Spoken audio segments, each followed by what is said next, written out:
இருந்தீங்கன்னா இப்ப சொல்றதுக்கு சரி நடவடிக்கை எடுக்கும் அரசு ஒரு நம்பிக்கை வரும். எதுவுமே செய்யலையே. நீங்களும் அதை நடவடிக்கை எடுக்க மாட்டீங்க, நாங்களும் போராடக்கூடாது, போராட இடமும் தர மாட்டீங்க, பேசவும் விட மாட்டீங்க. அப்புறம் யாருமே கேள்வி கூடாது, நீங்களா வந்து சொல்லிக்கிறீங்க. எந்த கொம்பனாலும் கூட சொல்ல முடியாத அப்படி ஒரு ஆட்சியை கொடுத்து கொண்டிருக்கிறேன். இந்தியாவே பாராட்டுது எங்க ஆட்சி, அப்படியே ஆட்சி அப்படியே மக்களை சொல்லுங்க. நீங்களா பேசிக்கிறீங்க நல்ல ஆட்சி நல்ல ஆட்சி நல்ல ஆட்சின்னு. ஒருத்தனை சொல்லு. ஒரு வயசான ஒரு பெருமகள் உங்க போஸ்ட் சுவரொட்டி ஓட்டு இடத்துல செருப்பு கழட்டி வீசிட்டா, அவ ஆள் மனதுக்கு ஆத்திரம், ஒருத்தி எரிஞ்சிட்டா. பல லட்சக்கணக்கான தாய்மார்களின் மனநிலை தான். அதை எடுத்த ஒரு சின்ன பையன் மேல வழக்கு பதிகிறீங்க. அந்த அம்மாவை பிடிக்கிறதுக்கு ஸ்பெஷல் குவாடு சிறப்பு படை அமைக்கிறீங்க. இதே கர்நாடகாவில் உங்க படத்தை வச்சு செருப்பால் அடிச்சான கர்நாடகன் ஒரே ஒருத்தன் தான் தமிழ்நாட்டில் கண்டிச்சது நான் தான். எவனுமே கண்டிக்கல. எவ்வளோ எங்க முதலமைச்சர் செருப்பால் அடிப்பாங்க. உங்க உருவப்படத்தை தூக்கி பொம்மையை வச்சுக்கிட்டு தூக்கி வச்சு பாடையில் வச்சு தூக்கிட்டு போனா அன்னைக்கு உங்க கூட்டணி கட்சி தானே ஆண்டுச்சு. நீங்க உங்க காங்கிரஸ் கட்சி உங்க கூட இருக்கிற கட்சிகள் ஒருத்தர் கண்டிச்சீங்களா? உங்க கட்சிக்காரர் கோவப்பட்டீங்களா? அந்த வயசான அம்மா எரிஞ்சிட்டதுக்கு இவ்வளவு தனி படையமைச்சு தேடுறீங்களே. கர்நாடகாவில் உங்களை அடிச்சான செருப்புல ஏன் நீங்க கோவப்படல? ஏன் சும்மா போட்டு நீங்க அது நாடகம் நடத்துது அப்படின்னா நீங்க நேர்மையா நடவடிக்கை எடுத்திருந்தீங்க இதுக்கு முன்னாடி நடந்ததுக்கலாம்னா அரசு அந்த நடவடிக்கை மேல நம்பிக்கை வரும், அது செய்வாங்கன்னு. ஒரு ஆழ்ந்த ஒரு கருணையோடு ஒரு பதிவு முதல்வர் துணை முதல்வரோ அது அவங்களும் சொல்லலையே. எல்லாம் ஆளாளுக்கு ஒன்று பேசுறீங்க. அதுக்கு நாங்க என்ன பண்ண முடியும்? அது நடந்துருச்சு. அந்த பொள்ளாச்சியில் நடந்ததுக்கு அவங்க பண்ணாங்களா? இப்ப கேள்வி கேட்கிறாங்க. இதுவா என்ன போட்டி கச்சேரியா நடக்குது? சொல்லுங்க. பாட்டுக்கு பாட்டு போட்டியா நடக்குது? அப்புறம் நீங்க தான் சொன்னீங்க நாங்க ஆட்சிக்கு வந்தா அதை சரி பண்ணிடுவோம்னு. அதனால நம்பி வாக்களித்த மக்கள் கேட்கிறாங்க, என்ன நீங்க அதுக்கு நடவடிக்கை எடுக்கல இதுக்கு நடவடிக்கை எடுக்கணும். ஒரு கருணையா நடந்துருச்சு, தவறு. அதுக்காக நாங்க ரொம்ப வருந்துறோம். பாதிக்கப்பட்ட அந்த தங்கைக்கு எங்களுடைய ஆறுதல். அவளுக்கு நாங்க எல்லா வழியிலையும் துணை நிற்போம். நம்ம பிள்ளைகள் நீங்க அச்சமின்றி போங்க, உங்களுக்கு எல்லா வழியிலையும் உங்களுக்கு பாதுகாப்பு பண்ணி நாங்க உறுதி செய்யறோம். அப்படிலாம் ஒரு சொல்லும் போது நமக்கு ஒரு ஆறுதலா இருக்கும். அதனால அது சிஸ்டம் ஃபெயிலியர் ஆயிடுச்சு, அதனால அது வெளியாயிடுச்சு. வேற நெக்ஸ்ட் அப்படின்னா நான் ஒரு துப்பாக்கி வச்சு சுட்டேன், அது எவ்வளவு கைது வரையும் சுட்டுருச்சுங்க. பிஸ்டல் அது ஏதோ இதாயிருச்சு அப்படின்னா விட்டுருவீல? அவர் தான் சொல்றாருங்க ஏதோ பிஸ்டல் ஏதோ மிஸ்டேக்னு அப்படின்னு விட்டுருவீல? போலீஸ் கமிஷனர் இதுக்கு விளக்கம் கொடுத்திருக்காரு. அந்த ஒருத்தர் தான் அந்த சாருங்கிறவங்க யாரும் கிடையாதுன்னு சாருங்கிறது நீங்க அவர் பிளைட் மோட்ல வச்சிருந்தாருங்கிறத நம்புறீங்க. பாதிக்கப்பட்ட அந்த தங்கச்சி இன்னொரு சாரோட அனுசரித்து இருக்கணும்னு அவ சொல்றதை நீங்க நம்ப மாட்டீங்க. எப்படி இது? காவல்துறை விசாரணை நடத்தி அவங்க சொல்றாங்க. காவல்துறை விசாரிச்சு தான் பிளைட் மோட்ல போட்டிருந்தாருன்னு சொன்னீங்களா? அது எப்படி எடுத்தோன்னு சொன்னீங்க?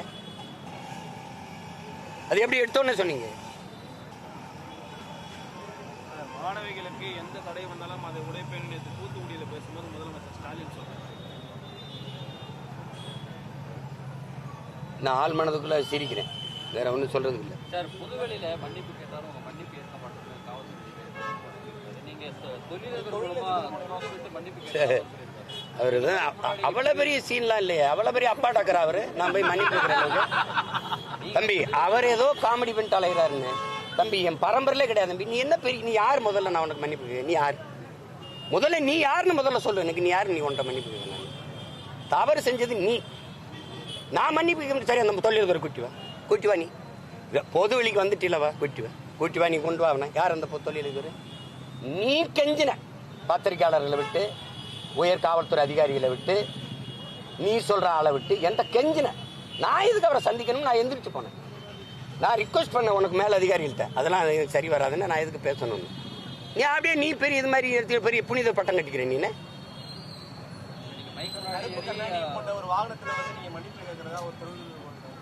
அதான் சொல்லிக்கிட்டு இருக்கேன்.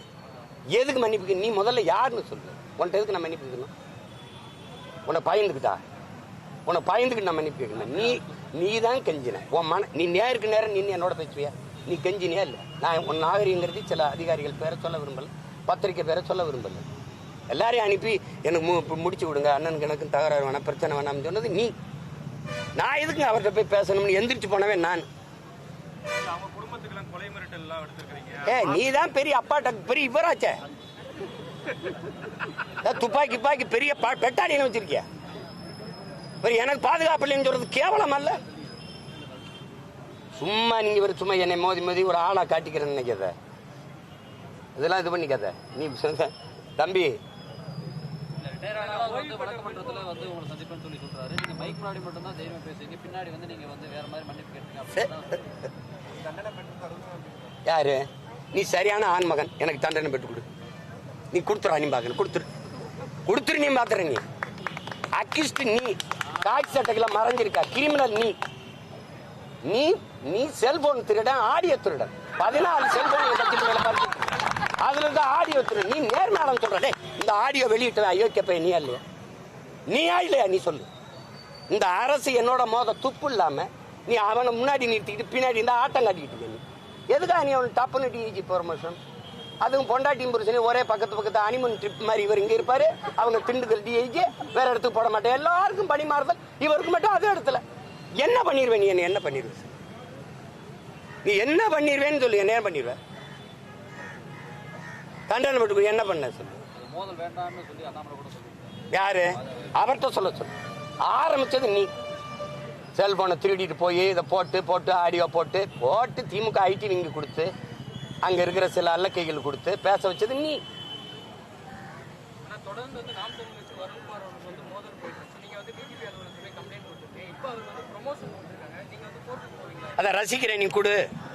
நீ எனக்கு நீ வந்து உனக்கு நேரடியாக மோதம் இல்லை. அவர் ஒரு காய் சட்டைகளுக்கு வச்சு இதை சீண்டி பார்க்குற. நான் அதை கண்டுக்கிறாம போகணும்னு நினைக்கிறேன். உங்க மாதிரி ஆளுக திருப்பி அதை இழுத்து விடுறீங்க.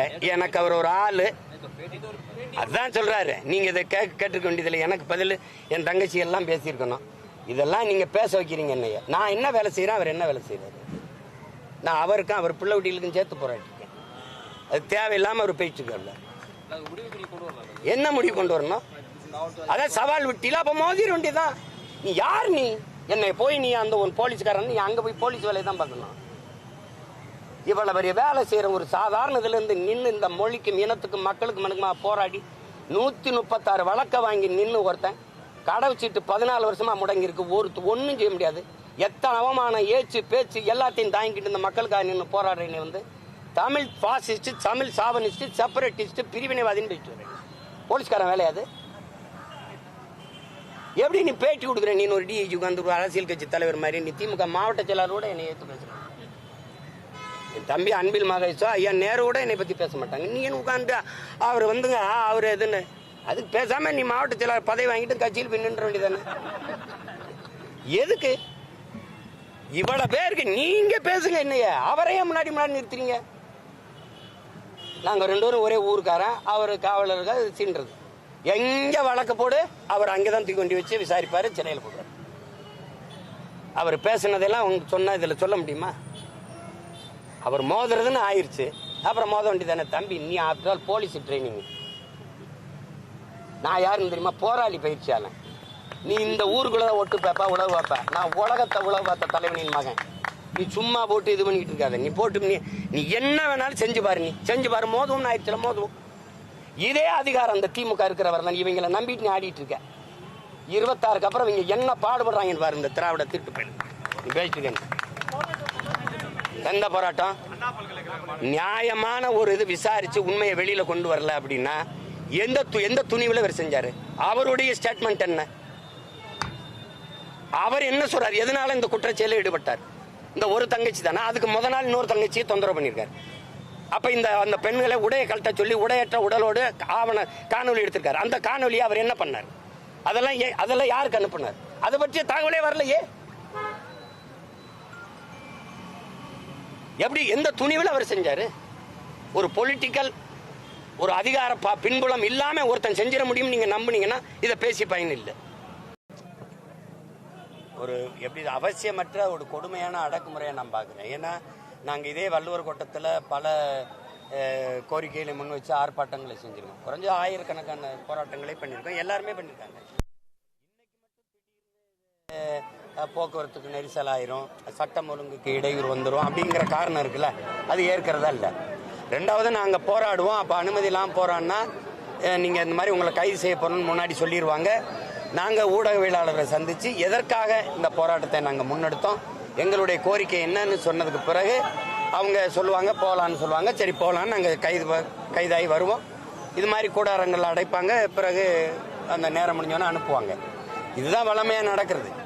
ஆனால் இன்னைக்கு வந்து நீங்கள் ஊடகத்தையே சந்திக்கக்கூடாது அப்படிங்கிறது வந்து இது எப்படிப்பட்ட ஒரு கொடுமையான, நான் எதுக்காக அங்கே கூடணும்னே தெரியாது. இப்போ உங்களுக்கு முடிச்சு வீட்டுக்கு போகும்போது இப்போ என்னன்னு சொல்ல வேண்டியது இருக்குது. இப்போ உங்களுக்கு இது நியாயமா நேர்மையா இந்த பிரச்சனையை அண்ணா பல்கலைக்கழக வளாகத்தில் வந்து தங்கச்சிக்கு நடந்த இந்த கொடுமையை உண்மையிலே அரசு நேர்மையான உள்ள சுத்தியோடு உளச்சான்றோடு அதை அணுகுது அப்படின்னா அதுக்காக போராடுறவங்களை வந்து தடுக்க வேண்டிய அவசியம் இல்லையே, தடுக்க வேண்டிய அவசியமே இல்லை.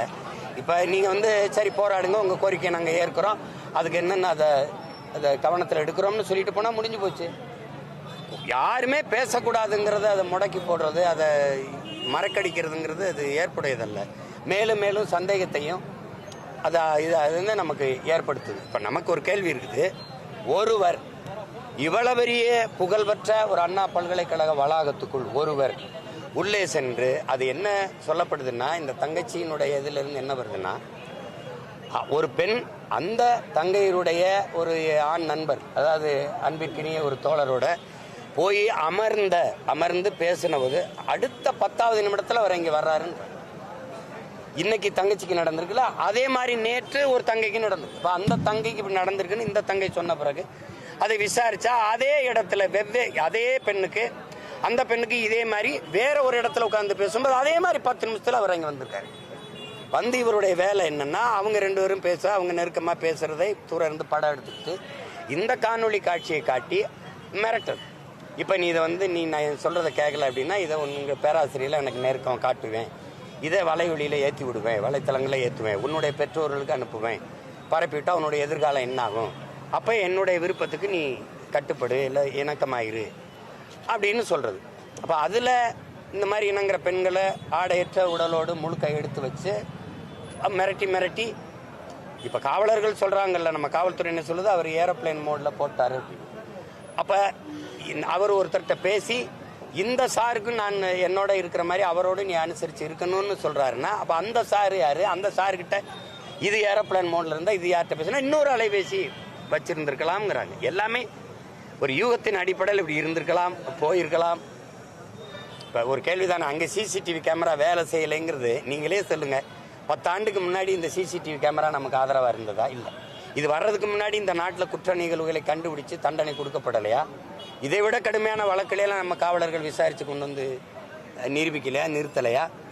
இதை ஒரு காரணமாக காட்டி ஒரு தனி மனிதன் ஒரு பிரியாணி கடை அந்த வளாகத்துக்கு முன்னாடி வைக்கிற இவருக்கு இந்த வளாகத்துக்குள்ளே போய் பெண்களை, படிக்கிற பிள்ளைகளை இப்படி எடுத்து மிரட்டிடலாம்ங்கிற துணிவு எப்படி வருது?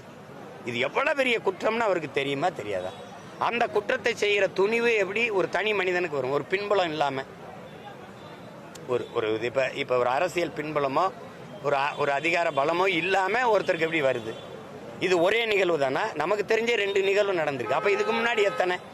ஒரு தங்கச்சி துணிஞ்சு வந்து சொன்னதுனால இவ்வளோ பேர் நின்று உரித்து பேசுகிறோம்.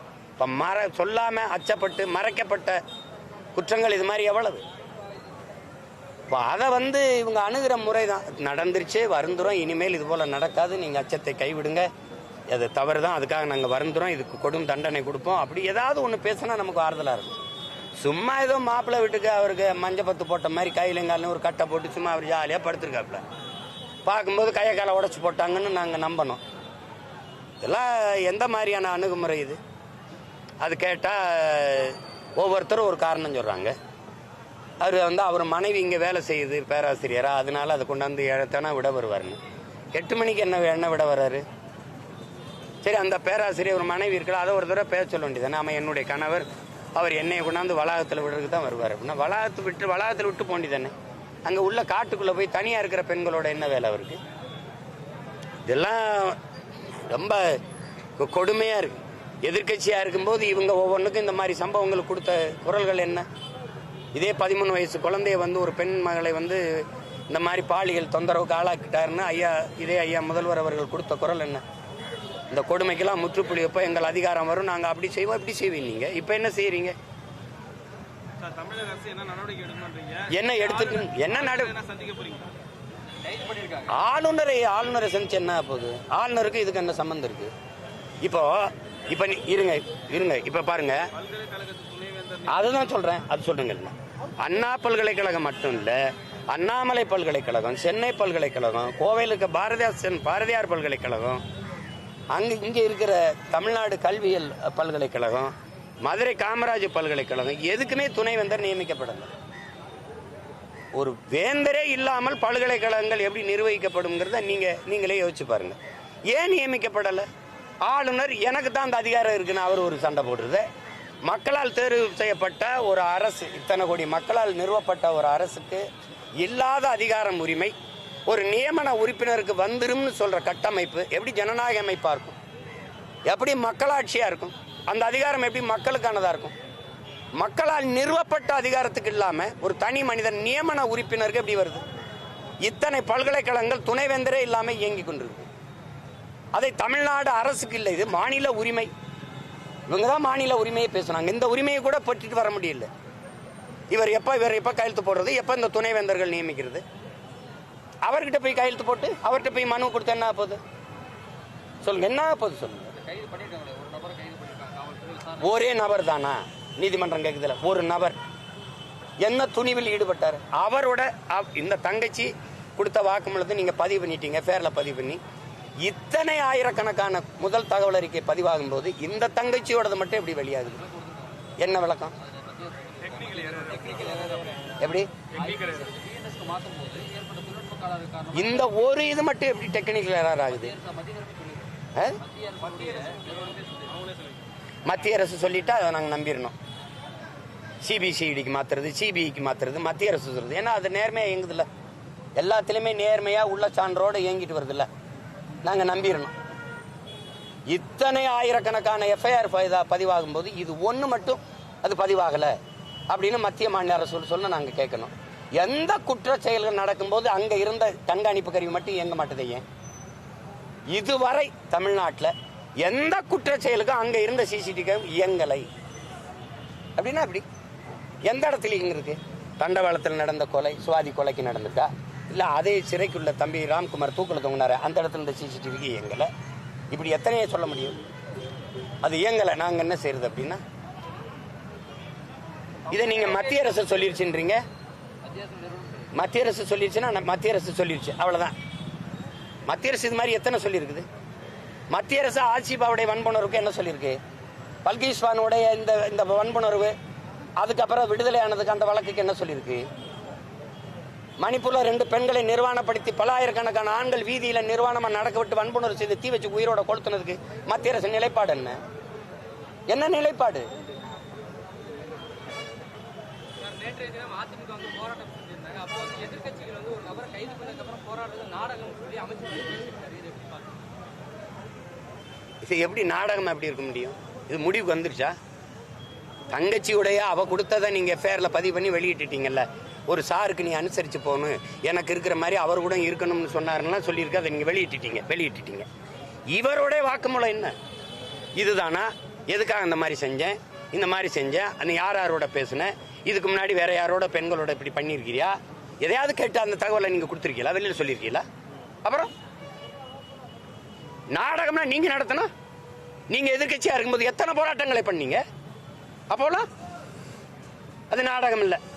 இப்போ நீங்க தீர்மானம் போட்டீங்க, அது எதுக்கு டங்ஸ்டன்ல போய் எங்க சீமான் போராடிக்கிட்டு இருக்காரு? நாங்க தீர்மானம், உங்க தீர்மானத்தை உடம்புல தூக்கி போட்டானவன். நான் அத்தனை 7 முறை நீ டெண்டர் விடும்போது நீ வாய முடிக்க உட்காந்துருந்தான்னு கேட்கிறேன். அந்த 2 ஏக்கர் அந்த பல்வேலு பெருக்கு அந்த இடத்த விட்டுட்டு மற்ற இடத்துல நாங்க ஆய்வு செய்வோம்னு சொல்றதுக்கு நீங்க என்ன இருக்கு? உங்க தீர்மானம் வெற்றி தீர்மானம் குப்பையில் தூக்கி போட்டு போயிட்டான். அப்புறம் ஸ்ரீமதிக்கு போட்ட விசாரணை குழுங்க, சிபிசிஐடி விசாரணைங்க, நீதிபதிகள் தலைமையில போட்ட குழுங்க, 2 வருஷம் ஆச்சுல, என்ன விசாரிச்சு கொண்டாந்தீங்க? உங்களை எப்படி நாங்க நம்புறது? நாங்க போறான்னா நாடகம், நீங்க போறான்னா நேர்மையான போராட்டமா? எப்படி இது? அப்ப நீங்க எதிர்கட்சியா இருக்கும்போது போராட்டம் எல்லாம் நாடகம் தானா? நீங்க கொடுத்த வாக்குறுதி, நான் வந்தவன கொடைநாடு கொலையை கண்டுபிடிச்சு 2 மாசத்துல நீதியை நிலைநாட்டுவேன் சொன்னீங்களா இல்லையா? இதே பொள்ளாச்சி பாலியல் வன்புணர்வு அந்த படுகொலை அந்த இதுக்கு அந்த காணொலி வரும்போது கொதிச்சு எழுந்து நாங்கள் வந்து இந்த குற்றவாளிகளுக்கு உரிய தண்டனை பெற்றுக் கொடுப்போம் சொன்னீங்களா இல்லையா? அதெல்லாம் நீங்க இருந்தீங்கன்னா இப்ப சொல்றதுக்கு சரி நடவடிக்கை எடுக்கும் அரசு ஒரு நம்பிக்கை வரும். எதுவுமே செய்யலையே. நீங்களும் அதை நடவடிக்கை எடுக்க மாட்டீங்க, நாங்களும் போராடக்கூடாது, போராட இடமும் தர மாட்டீங்க, பேசவும் விட மாட்டீங்க. அப்புறம் யாருமே கேள்வி கூடாது. நீங்களா வந்து சொல்லிக்கிறீங்க. எந்த கொம்பனாலும் கூட சொல்ல முடியாத அப்படி ஒரு ஆட்சியை கொடுத்து கொண்டிருக்கிறேன். இந்தியாவே பாராட்டுது எங்க ஆட்சி, அப்படியே மக்களை சொல்லுங்க. நீங்களா பேசிக்கிறீங்க நல்ல ஆட்சி நல்ல ஆட்சி நல்ல ஆட்சின்னு. ஒருத்தனை சொல்லு. ஒரு வயசான ஒரு பெருமகள் உங்க போஸ்ட் சுவரொட்டி ஓட்டின இடத்துல செருப்பு கழட்டி வீசிட்டா. அவ ஆள் மனதுக்கு ஆத்திரம். ஒருத்தி எரிஞ்சிட்டா. பல லட்சக்கணக்கான தாய்மார்களின் மனநிலை தான். அதை எடுத்த ஒரு சின்ன பையன் மேல வழக்கு பதிகிறீங்க. அந்த அம்மாவை பிடிக்கிறதுக்கு ஸ்பெஷல் குவாடு சிறப்பு படை அமைக்கிறீங்க. இதே கர்நாடகாவில் உங்க படத்தை வச்சு செருப்பால் அடிச்சான கர்நாடகன் ஒரே ஒருத்தன் தான் தமிழ்நாட்டில் கண்டிச்சது நான் தான். எவனுமே கண்டிக்கல. எவ்வளோ எங்க முதலமைச்சர் செருப்பால் அடிப்பாயின்னு உங்க உருவப்படத்தை தூக்கி பொம்மையை வச்சுக்கிட்டு தூக்கி வச்சு பாடையில் வச்சு தூக்கிட்டு போனான். அன்னைக்கு உங்க கூட்டணி கட்சி தானே ஆண்டுச்சு. நீங்க உங்க காங்கிரஸ் கட்சி உங்க கூட இருக்கிற கட்சிகள் ஒருத்தர் கண்டிச்சீங்களா? உங்க கட்சிக்காரர் கோவப்பட்டீங்களா? அந்த வயசான அம்மா எரிஞ்சிட்டதுக்கு இவ்வளவு தனி படையமைச்சு தேடுறீங்களே. கர்நாடகாவில் உங்களை அடிச்சான செருப்பில் ஏன் நீங்க கோவப்படல? ஏன்